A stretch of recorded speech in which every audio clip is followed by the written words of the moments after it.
അമ്മ സംഘടനയിലെ കുറച്ച് ഭാരവാഹികൾ തമ്മിലുള്ള പ്രശ്നങ്ങൾ ഓരോ ദിവസം കഴിയുന്തോറും വഷളായിക്കൊണ്ടിരിക്കുകയാണ്. ഞാനത് അമ്മ സംഘടനയിലെ ചില ഭാരവാഹികൾ എന്ന് എടുത്തു പറയാൻ കാരണം ഇതൊരു സംഘടനയുടെ പ്രശ്നമല്ല. ഇപ്പോൾ കുറേ ദിവസങ്ങളായി നമ്മൾ അതിനെക്കുറിച്ച് നമ്മൾ തന്നെ ഒന്ന് രണ്ട് എപ്പിസോഡുകളൊക്കെ ഇതുമായി ബന്ധപ്പെട്ട് ചെയ്തിരുന്നു. ഇപ്പോൾ വീണ്ടും പുതിയതായിട്ട് അതിന്റെ കുറച്ച് അപ്ഡേറ്റ്സ് വന്നിരിക്കുന്നത് ലക്ഷ്മിപ്രിയ നടി മാനനഷ്ടത്തിന് കേസ് കൊടുക്കുന്നു. ഇപ്പുറത്ത് അൻസിബയും കേസുമായി മുന്നോട്ട് പോകുന്നു. ഇതിൽ ഇപ്പോഴത്തെ എക്സിക്യൂട്ടീവ് കമ്മിറ്റിയിലെ കുറച്ച് പേര് മാത്രമാണ് ഇതുമായി ബന്ധപ്പെട്ട് ആരോപണങ്ങൾ ഉന്നയിക്കുകയും പരസ്പരം കരിവാരി തേക്കുകയും ഒക്കെ ചെയ്തുകൊണ്ടിരിക്കുന്നത്. അതിൽ പേര് അൻസിബയാണ് ഇതിന്റെ ആദ്യം ഒരു തുടക്കം കുറിച്ചത്. അൻസിബ, പിന്നീട് ലക്ഷ്മിപ്രിയ, ടിനി ടോം, ശ്വേത മേനോൻ, കുക്കു പരമേശ്വരൻ, കുറെ പേരുകൾ. ഇത് പല പല പ്രശ്നങ്ങളിലൂടെയാണ് ഇപ്പോൾ ഇത് പോയിക്കൊണ്ടിരിക്കുന്നത്. ഇതിന്റെ ഏറ്റവും വലിയൊരു തുടക്കം എന്ന് പറയുന്നത് എനിക്ക് തോന്നുന്നു ഏകദേശം ഒരു 1.5 മാസം മുമ്പ് അമ്മ സംഘടനയിലെ ഒരു സ്റ്റാഫ്, അവിടെ ജോലി ചെയ്തിരുന്ന ഓഫീസ് മാനേജർ, അവർ വലിയ ആരോപണം ഉന്നയിച്ച് അവരവിടുന്ന് രാജിവെച്ചു പോയി. അവർക്ക് മാനസികമായിട്ട് അവരെ പീഡിപ്പിക്കുന്നു, അവർ ഭയങ്കരമായിട്ട് ഹെറാസ് ചെയ്യുന്നു.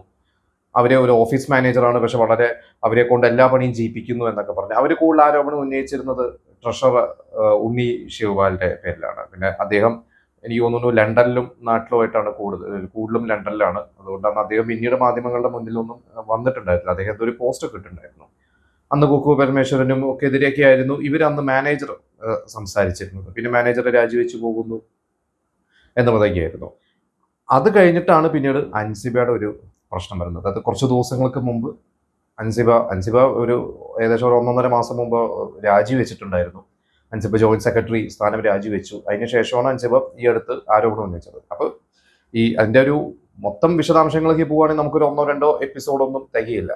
എങ്കിലും ഇതിന്റെ ഒരു ചുരുക്കി പറയുകയാണെങ്കിൽ ഡിസംബർ മാസം എപ്പോഴോ ലക്ഷ്മിപ്രിയയുടെ ഫോണിലേക്ക് അൻസിബ ഒരു മെസ്സേജ് അയച്ചു. അത് ലക്ഷ്മിപ്രിയയുടെ ദുബായ് യാത്രയുമായി ബന്ധപ്പെട്ടിട്ടുള്ള എന്തോ ഒരു കാര്യമാണ്. അതിലൊരു മെസ്സേജ് അയച്ചു.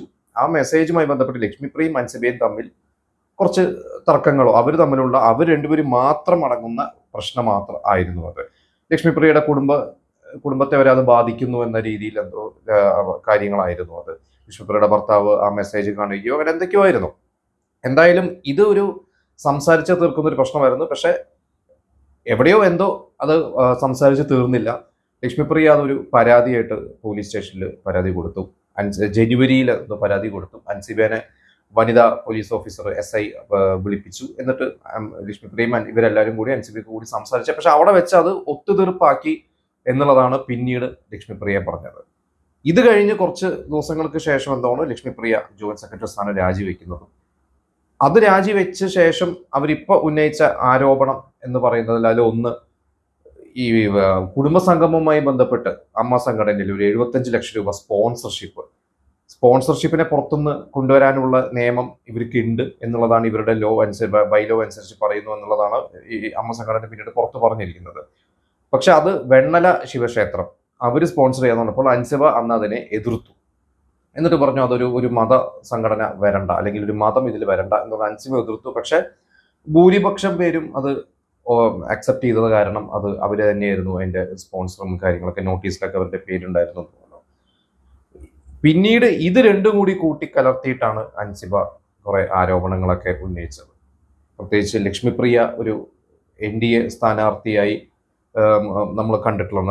അവർക്ക് നിൽക്കാൻ പറ്റിയില്ല, കുറച്ച് വർഷങ്ങൾ സ്ഥാനിച്ച് നിൽക്കാൻ പറ്റില്ല. പക്ഷെ അവർ NDA സ്ഥാനാർത്ഥിയായിട്ട് വന്നാൽ അവരൊരു BJP അനുഭാവവും അല്ലെങ്കിൽ ആ ഒരു ഹിന്ദു സംഘടനയുടെയൊക്കെ ഒരു അനുഭാവമൊക്കെ ഉള്ളത് കൊണ്ട് ഇത് മാറി മാറി വേറെ തരത്തിലോട്ടൊക്കെ പോയി.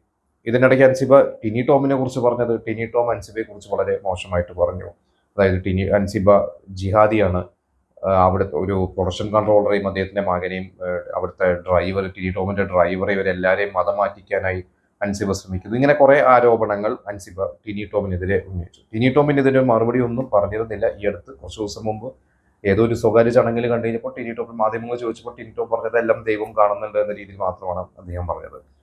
ഇപ്പോ അതിനുശേഷം അൻസിബ ഈ ലക്ഷ്മിപ്രിയക്കെതിരെ ഒക്കെ പറഞ്ഞ എല്ലാം കൂടി കൂട്ടിക്കുഴച്ച്, സത്യം പറഞ്ഞു കഴിഞ്ഞാൽ ഇപ്പോഴും ഒരു പൊതുജനത്തിന് ഒരു കൺഫ്യൂഷൻസ് ഉണ്ട്. ഈ എവിടുന്നോ തുടങ്ങി എവിടേക്കോ പോയി എന്നുള്ളതാണ്. ഇപ്പൊ ലേറ്റസ്റ്റ് ആയിട്ട് ഞാൻ അൻസിബയുടെയും ലക്ഷ്മിപ്രിയയുടെയും ഒക്കെ അഭിമുഖമല്ല അവരുടെ ഒരു പ്രസ് മീറ്റ് ഒക്കെ കണ്ടു കഴിഞ്ഞപ്പോൾ എനിക്ക് മനസ്സിലായത്, ലക്ഷ്മിപ്രിയ പറഞ്ഞ ഒരു വേർഷൻ വെച്ചിട്ട് ഇതൊരു രണ്ടുപേര് മാത്രം അടങ്ങുന്ന ഒരു പ്രശ്നമാണ്. അത് അമ്മ സംഘടനയിൽ പോകേണ്ട കാര്യമില്ല. ലക്ഷ്മി പറയി പറഞ്ഞത് ഞാൻ അമ്മ സംഘടനയിലെ എല്ലാ എക്സിക്യൂട്ടീവ് കമ്മിറ്റിയിലുള്ള അഥവാ പ്രസിഡന്റ് ആയിക്കോട്ടെ, ജോയ് മാത്യുവിനായിട്ട് വളരെ അടുപ്പമുണ്ട്. ഒരു പുസ്തകം വായിച്ചാൽ പോലും ജോയ് മാത്യുവിനെ വിളിച്ച് അഭിപ്രായം പറയുന്നതാണ്. ജയൻ ചേർത്തലെ ചെറുപ്പം മുതൽ അറിയുന്നതാണ്. പക്ഷെ ഞാൻ ഇവരോടൊന്നും ഒരു കാര്യവും ഞാൻ പറഞ്ഞില്ല. കാരണം ഇത് രണ്ടുപേര് മാത്രം അടങ്ങുന്ന ഒരു പ്രശ്നമായതുകൊണ്ട് ഞാനത് അമ്മ സംഘടനയിൽ വലിച്ചഴക്കേണ്ട എന്നുള്ളതാണ് ഞാൻ വിചാരിച്ചത്. ഇത് തന്നെയാണ് ശ്വേതാമേനോൻ ഒരിക്കൽ പറഞ്ഞത്. ശ്വേതാമേനോൻ പറഞ്ഞിരുന്നത് ഒരിക്കൽ അൻസിബ പരാതിയായിട്ട് പറഞ്ഞത്, ശ്വേതാമേനോന്റെ അടുത്ത് അൻസിബ ഈ പ്രശ്നങ്ങൾ ചർച്ച ചെയ്തപ്പോൾ പറഞ്ഞത് ഇത് സംഘടനയുടെ പ്രശ്നമല്ല, ഇത് വ്യക്തിപരമായിട്ടുള്ള പ്രശ്നമാണ് എന്നുള്ളതാണ്. അത് തന്നെയാണ് ഇവിടെ ലക്ഷ്മി പ്രിയ പറയുന്നത്. പിന്നെ ഇപ്പോൾ ലക്ഷ്മി പ്രിയ വളരെയധികം ഗുരുതരമായിട്ടുള്ള ആരോപണം ഉന്നയിച്ചിരിക്കുന്നത് അൻസിബയുടെ പിന്നിൽ മതവർഗീയ ശക്തികൾ ഉണ്ടോ എന്നെനിക്ക് സംശയമുണ്ട് എന്നുള്ള രീതിയിൽ അവർ പറയുന്നുണ്ട്. പിന്നെ അവർ പറഞ്ഞ 10 കോടി രൂപ നഷ്ടപരിഹാരം, മാനനഷ്ടത്തിന് കേസ് കൊടുക്കുകയാണ്. കാരണം അവർക്കെതിരെ ആരോപണം ഉന്നയിച്ചാൽ അവരുടെ മകൾ വരെ, സ്കൂളിൽ പോകുന്ന മകൾക്ക് വരെ അത് മോശമാവുന്ന ചീത്തപ്പേര് കേൾക്കുന്ന രീതിയിലോട്ടാണ് അൻസിബ പ്രവർത്തിച്ചത് എന്ന രീതിയിലേക്കാണ് അവർ പറയുന്നത്. എന്തായാലും ഇതിന്റെ സത്യമൊന്നും നമുക്കറിയില്ല. പക്ഷെ ഒരു കാര്യം എനിക്ക് വ്യക്തിപരമായിട്ട് എനിക്ക് തോന്നിയിട്ടുള്ളത്, രണ്ടുപേര് തമ്മിലുള്ള ഒരു പ്രശ്നമാണെങ്കിൽ, അല്ലെങ്കിൽ ഒരു 3, 4, 5 പേര് തമ്മിലുള്ള പ്രശ്നമാണെങ്കിൽ അതൊരു സംഘടനയുടെ പ്രശ്നമല്ല, അത് അവിടെ സംസാരിച്ച് തീർക്കുക എന്നുള്ളതാണ്. ആ കാര്യത്തിൽ ലക്ഷ്മി പ്രിയ പറഞ്ഞതിൽ ഒരു പോയിന്റ് ഞാൻ സമ്മതിക്കുന്നു. കാരണം അത് അമ്മ സംഘടനയിലല്ലേ, ഇവര് തമ്മിലുള്ള പ്രശ്നം അവർ തമ്മിലാണ് സോൾവ് ചെയ്യേണ്ടത്. ഇപ്പുറത്തെ അൻസിബ ഉന്നയിക്കുന്ന വലിയൊരു ആരോപണം അൻസിബേനെ കുറിച്ചും, അൻസിബയുടെ വീട്ടിലുള്ള പല ആളുകളും അൻസിബേനെ ചേർത്തിട്ട് വരെ വളരെ മോശമായ കഥകൾ ടിനി ടോം പറഞ്ഞു, അൻസിബേനെ എങ്ങനെ ജിഹാദി എന്ന് പറഞ്ഞു. അങ്ങനെ ആരോപണം ടിനി ടോം ഉന്നയിച്ചിട്ടുണ്ടെങ്കിൽ അതും തെറ്റാണ്. പക്ഷെ ഇതെല്ലാം മാധ്യമങ്ങളുടെ മുന്നിൽ വന്നിരുന്ന് പറയേണ്ട കാര്യമുണ്ടോ എന്നുള്ളതാണ് മറ്റൊരു കാര്യം. ഞാൻ കുറെ കമന്റുകൾ അതിൻ്റെ ഇടയിൽ കണ്ടു, ഇതെല്ലാം മാധ്യമങ്ങളുടെ മുന്നിൽ വരുന്ന പറയേണ്ട കാര്യമുണ്ട്, നിങ്ങൾക്കത് സോൾവ് ആക്കിയാൽ പോരെ എന്നുള്ളതാണ് ആളുകൾ ചോദിക്കുന്നത്. അത് തന്നെയാണ് ഒരു കാര്യം. പിന്നെ ഇതിലെല്ലാം ഇതൊക്കെ മാറ്റി നിർത്തിയിട്ട്, പണ്ടും സംഘടനയിൽ പ്രശ്നങ്ങളുണ്ടായിരുന്നു, പക്ഷെ അവരെല്ലാവരും ഒറ്റക്കെട്ടായിരുന്നു. എക്സിക്യൂട്ടീവ് കമ്മിറ്റിക്ക് എപ്പോഴും കമ്മിറ്റി മെമ്പേഴ്സ് ഒറ്റക്കെട്ടായിരുന്നു, അവർ നമ്മൾ സോൾവ് ചെയ്തിരുന്നു. ഇപ്പോൾ ഇത് പരസ്പരം കരിവാരി തേക്കിലുപരി ഒരു വർഗീയ രീതിയിലോട്ട് വരെ, അല്ലെങ്കിൽ മതപരമായിട്ടുള്ള കാര്യങ്ങളിലോട്ട് വരെ സംഘടന പോവുക എന്ന് പറയുന്നത് വളരെ മോശമാപ്പെട്ട ഒരു കാര്യമാണെന്ന് എനിക്ക് തോന്നുന്നു. കാരണം നമുക്കറിയാം, ഇന്നസെന്റും മമ്മൂട്ടിയും മോഹൻലാലും ദിലീപും സുരേഷ് ഗോപിയും ഉൾപ്പെടെ ഒരുപാട് പേര്, ഇടവേള ബാബു ഒക്കെ ഈ സംഘടനയുമായി ബന്ധപ്പെട്ട് തുടക്കകാലം മുതൽ പ്രവർത്തിച്ചിട്ടുള്ളതാണ്. ഇവരൊക്കെ പല മതത്തിലും പല ജാതിയിലും ഒക്കെ പെട്ടിട്ടുള്ളവരാണ്.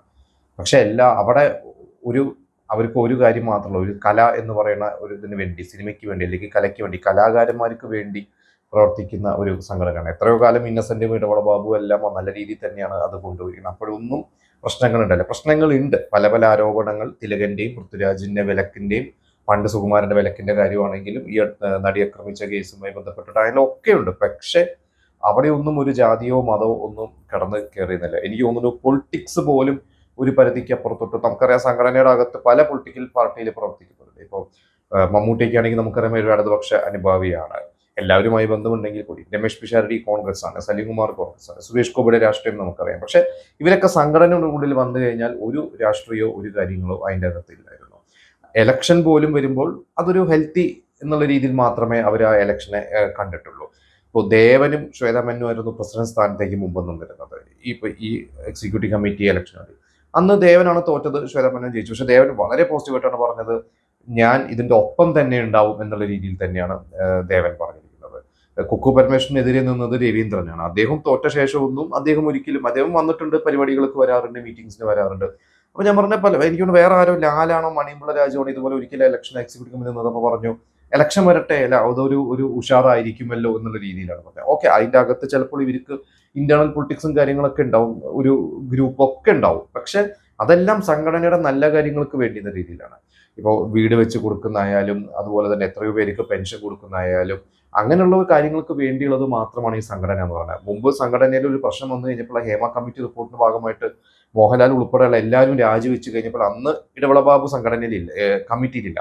ഇടവേള ബാബു അന്നൊരു മാധ്യമത്തിൽ വന്ന് പറഞ്ഞിരുന്നത്, ഈ ഒറ്റ ദിവസം എനിക്ക് വന്ന ഒരുപാട് ഫോൺ കോളുകളുണ്ട്, ഞങ്ങളുടെ പെൻഷൻ മുടങ്ങുമോ എന്നുള്ളത്. കാരണം ആ ഒരു പെൻഷൻ ഡിപ്പെൻഡ് ചെയ്ത് ജീവിക്കുന്ന എത്രയോ കലാകാരന്മാരുണ്ട്, ഇന്ന് തൊഴിലില്ലാത്ത വളരെ സീനിയർ ആയിട്ടുള്ള ആർട്ടിസ്റ്റുകളുണ്ട്.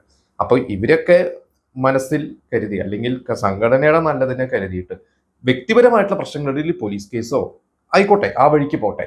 പക്ഷെ ഇതെല്ലാം കറങ്ങി തിരിഞ്ഞു വരുന്നത് അമ്മ എന്ന് പറഞ്ഞ സംഘടനയുടെ തലയിലാണ്. അമ്മ എന്നുള്ള സംഘടനയ്ക്കാണ് ഒരു ചീത്തപ്പേര് വരുന്നത്. അപ്പോൾ ഈ ഒരു ചീത്തപ്പേര് വരുത്താതെ എങ്ങനെയെങ്കിലും ഇപ്പോൾ ജനറൽ ബോഡി മീറ്റിംഗ് വരാൻ പോവുകയാണ്. ആ ജനറൽ ബോഡി മീറ്റിങ്ങിലോ വീണ്ടും എക്സിക്യൂട്ടീവ് കമ്മിറ്റി ഇവരെല്ലാവരും കൂടിയിരുന്ന് ഒരു ചർച്ച ചെയ്ത് ഒരു തീരുമാനമായില്ലെങ്കിൽ ഒരു സംഘടനയെ തന്നെ പിളർപ്പിലേക്ക് അല്ലെങ്കിൽ സംഘടനയെ തന്നെ തകർക്കുന്ന ലെവലോട്ട് ഒരുപാട് പ്രശ്നങ്ങൾ വന്നിട്ടും പിളരാതെ പോയ അല്ലെങ്കിൽ തകരാതെ പോയ ഒരു സംഘടനയാണ്. അതുകൊണ്ട് നല്ല രീതിയിൽ അത് സോൾവ് ആവട്ടെ എന്ന് വ്യക്തിപരമായിട്ട് എനിക്ക് തോന്നുന്നു. എന്തായാലും നമുക്കത് പ്രതീക്ഷിക്കാം.